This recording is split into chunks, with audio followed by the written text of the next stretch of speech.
Vous savez, il y a une argumentation morale de Kant qui dit qu'en fait, même si vous soyez succombé, en avoir une attitude morale, en obéissant à la loi morale, même si vous seriez succombé finalement en tant que chair, l'humanité en vous ne sera pas abaissée. Il faut bien méditer cette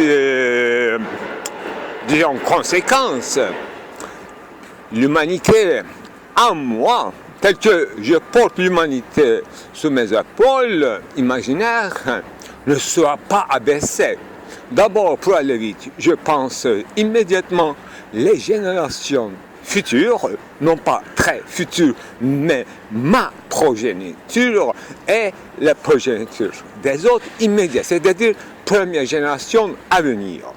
Qu'est-ce que ça veut dire? Si vous êtes succombé ou pas. Alors, il faut succomber selon Kant. Donc, il faut devenir pacifique et pacifié. En quoi? D'abord dans la famille. Donc, il faut laisser la place à la femme, en l'occurrence, et elle ait l'impression d'avoir le pouvoir. Donc, seul endroit où elle peut réaliser sa régence, c'est la famille, donc d'abord les fils. C'est-à-dire que sur l'autre homme. Donc, à son tour, la femme, elle abaisse en tant que chair, non pas au sens moral, absolument pas. Elle abaisse son fils en chair, donc elle devient automatiquement, elle, féministe et le fils homosexuel, mais l'humanité en nous, en chair, est abaissée en tant que chair, mais l'humanité en général, c'est-à-dire équilibre des sexes dans la longue durée, ne soit pas abaissé. Qu'est-ce que ça veut dire? L'homme qui décide finalement d'abord si il va s'abaisser en chair ou en morale, alors là, sa progéniture dépend de lui, du Noé, de Père Abraham ou de David. Dans le cas de David, il faut voir ça séparément. Dans le cas de David, c'est séparé. Il y a des solutions différentes, mais jamais absolues, je crois. Le siècle dernier, en 19e, il y avait une mode à la science, c'était tout ce qui est génétique. Et tout ce qui vient inné, non pas comme idea innata. Les scientifiques ne s'intéressent pas aux idées, mais à la psychologie, oui, aux humeurs, au caractère, à la tendance au crime, ou à la sagacité, etc. Là, il y avait toute une caractériologie. Par exemple, je me souviens d'un certain Kretschmer qui donnait beaucoup de place aux gènes, alors qu'on connaissait très peu de choses à l'époque. On avait à peine découvert les gènes.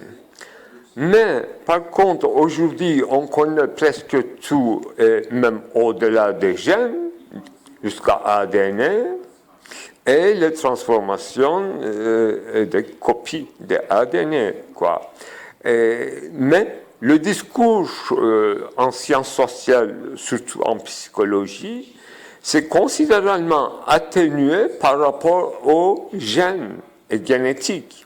Génétique est devenue presque une science pure de la médecine. Ça n'existe pas, mais un domaine séparé de recherche qui est coupé ses rapports avec la psychologie. Et quand même, psychologie a gagné quand même son domaine autonome, et malgré toutes les résistances du postulat naturaliste et de caractériologie qui vient de Hippocrate et tout. Et Freud est complètement effacé de la scène de la psychologie, presque, sauf que dans quelques affaires de famille, et rarement en ce qui concerne les enfants, ça devient quelque chose d'ailleurs secret, même l'enfant ne devrait pas connaître le psychologue. Donc, toute volonté d'aller au psychologue et s'investir en tant que sujet et en voie de transformation, etc., c'est pas complètement disparu, mais c'est devenu quelque chose du genre de coach de la vie et tout. Enfin, c'est devenu moins scientifique qu'auparavant. Auparavant, c'était qu'une théorie autour de Freud, donc c'est pas très bien marché. On n'a pas très bien compris comment on va fonctionner, à la fois en tant que thérapeute et en tant que malade, qu'est-ce qu'on va postuler comme demande, etc. C'est très compliqué. Et au lieu de psychologie qui travaille au lieu de psychanalyste qui travaille en tant que séance et cure, il y a maintenant, en tout cas dans notre pays et dans les pays, je ne sais pas les autres, mais ici quand même il y a une libéralité de laïcité, sécularité mélangée avec une liberté de choix de son secte en tout cas, ou tarika, groupement religieux. Donc il y a plus en plus une attribution de valeur à des chefs religieux locaux, même au niveau de petits quartiers, enfin, disons. On se déplace de quartier pour aller, surtout chez les femmes, bien sûr, chez les hommes aussi, ça existe. Donc, postuler une demande, recevoir une demande, établir un rapport de X, là, entre les deux, une opération de transfert et tout ce qui connaît en théorie, mais eux, en tant qu'un culte, à la fois chef religieux, à la fois personne croyant, supposé malade ou en mal de spiritualité, etc., eux, ils ne connaissent presque rien de fonctionnement scientifique d'un culte, de ce qu'on appelle cure, parce que ce qu'on appelle psychanalyse a quitté la scène, en tout cas médiatique, publique, pour se retirer là où était toujours, c'est-à-dire chez les élites, chez les intellectuels, et dans une secte très restreinte, etc. Donc, au niveau de masse média et masse médicale, médicalisation, hospitalisation et des opérations, reconnues par l'État, c'est génétique. Le sang, toutes les maladies transmises par le sang, etc., a renforcé encore la force, le pouvoir et l'impérium du sang. Donc, c'est toujours la science d'aujourd'hui et l'épistémère d'aujourd'hui, calcul, décision, manière de décider aujourd'hui, est devenue à peu près celle de Rome, des croyances et de descendance héraldique de Rome, ou en tout cas, disons ça, le monde antique, gréco-romain, et il faut ajouter à ce niveau de généalogie, justement, Moyen-Orient et les Arabes musulmans et les Juifs, disons, immémorialement, entachés de la généalogie. Beaucoup plus que les musulmans, beaucoup plus que n'importe quelle tribu arabe, mais autrement. Etc. C'est très détaillé, les petites différences, etc. Mais ce sont des valeurs ancestrales de généalogie, transmission de ceci ou de cela. Tout à l'heure, on parlait d'un caractère de faiblesse et de passivité. au contraire une excessive envie de dominer les autres hommes, etc. Ce sont les tendances visibles de l'homosexualité qu'on peut distinguer, sans avoir un acte, bien sûr, sexuel. Ça, c'est passagère, c'est autre chose. Mais artificiellement, enfin, imaginons, c'est valable pour les lesbiennes aussi. Exactement, il y a une distinction de passivité-activité qui travaille avec la même logique en plus. Et ça devient encore plus perverse, le rapport conflictuel cette fois-ci entre les femmes, c'est-à-dire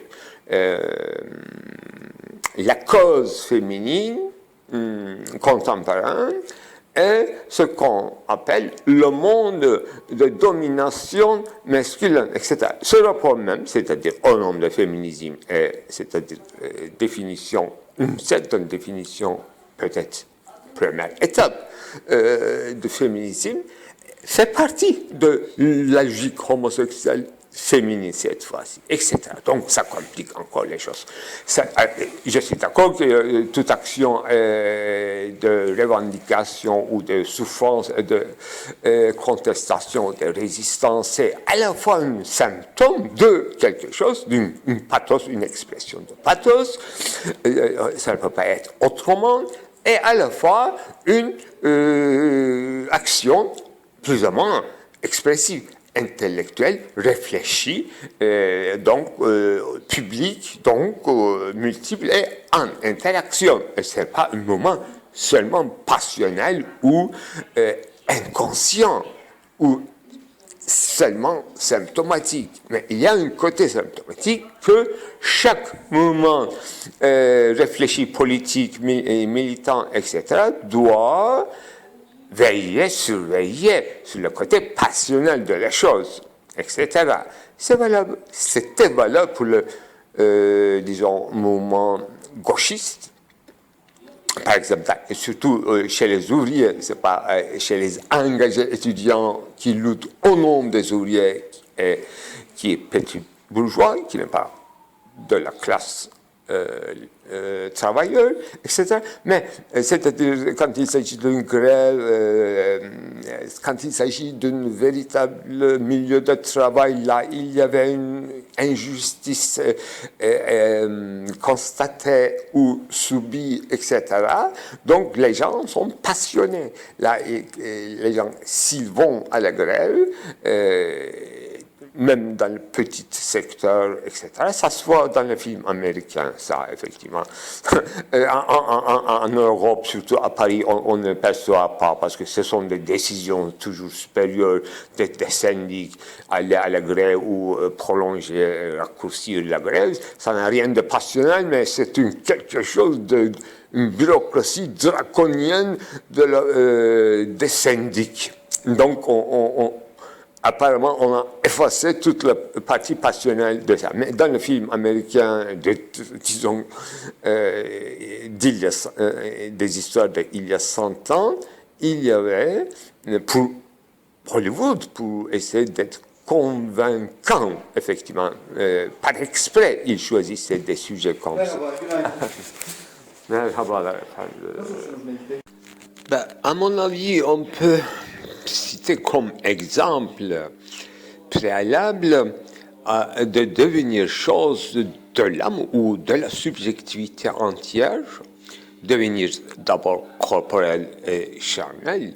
Donc, un certain dépassement de dualisme cartésien, c'est Spinoza toujours. Mais certaines affirmations de Spinoza, d'une part, eh bien, ce qui m'est utile est bon pour moi, etc. Enfin, le bien ou l'interrogation du bien, sa finalité, sa causalité, etc., se résume, se réduit à ce qui est utile. Donc, comme une chose qui a besoin d'une partie pour se compléter, n'est-ce pas? Il y a un manque, ou bien il cherche quelque chose de connaturel qui sera convenable pour lui, etc. Ou bien non convenable, il va le rejeter, il sera désintéressé. Voilà, le noyau dur de la bourgeoisie individualisée dans son cocon et qui va à la marché, au supermarché, cachère pour chercher ce qui lui vaut bien. Alors, c'est Spinoza.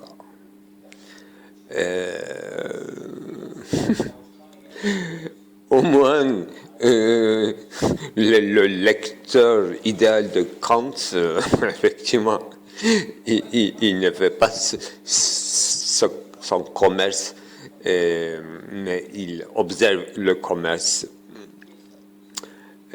comme le plus souvent. C'est le philosophe, n'est-ce pas? Francis Bacon observait les idoles de la marché, les idoles de la cité. Les idoles, quoi, en fait, c'est les idoles, non pas les idées, mais les idoles, effectivement, dans la cité, c'est quelque chose avant d'être offert aux dieux, offert à la contemplation profonde des philosophes, des idoles et nous, des fétiches et nous, ce sont des philosophes qui vont déchiffrer. Voilà. Donc, moins on est chose, plus on est évaporé, donc plus on a besoin des choses soit existentielles, justicières, pour se in extremis ramassé une dernière fois, etc. Sinon, les petites porosités comme manque rempli par ce qui est utile, effectivement, cette réparation du sujet comme restauration quotidienne, comme tenir un restaurant, alors là, ce genre de solidification de la chose, effectivement, ça devrait être secondaire. On ne nie pas complètement. Mais, à condition de trouver un autre but à l'homme, évaporiser, ben oui, perdu ses organes, ses orientations, eh bien, s'assimiler aux éléments, y compris l'absence des lois de gravité, c'est ça, les nouvelles lignes de force qui nous traversent. Ce sont des grands challenges qui n'est ni utiles ni forcément nuisibles, mais ne serait-ce que par la curiosité ou par notre condition d'excès aux limites, les transcender dès qu'on les constate et attend devant nous. Voilà. Sans faire le futurisme, le sujet, subjectivité, dans ses limites, déterminer quelque chose est phase est toujours à s'éclater aussi. Cet éclatement, cette explosion est beaucoup plus dangereuse et bien imprévisible ou comme conséquence et comme raison, imprévisible, plus imprévisible que n'importe quelle explosion solaire, je dirais. Ya da işte iki mesele